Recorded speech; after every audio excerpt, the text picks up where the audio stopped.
पुलै पुरै छोइसक्यो ल, पुलै पुरै छोइसक्यो ल। दर्शकबिन यो च्यासल अगाडिको दृश्य हो। उतापट्टि एमाले पार्टी कार्यालय भित्र पनि पानी पसिसकेको अवस्था छ।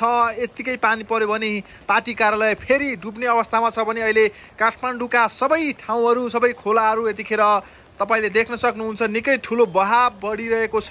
काठमाडौँ उपत्यका भरिका खोलाहरूको बहाव तपाईले देख्न सक्नुहुन्छ।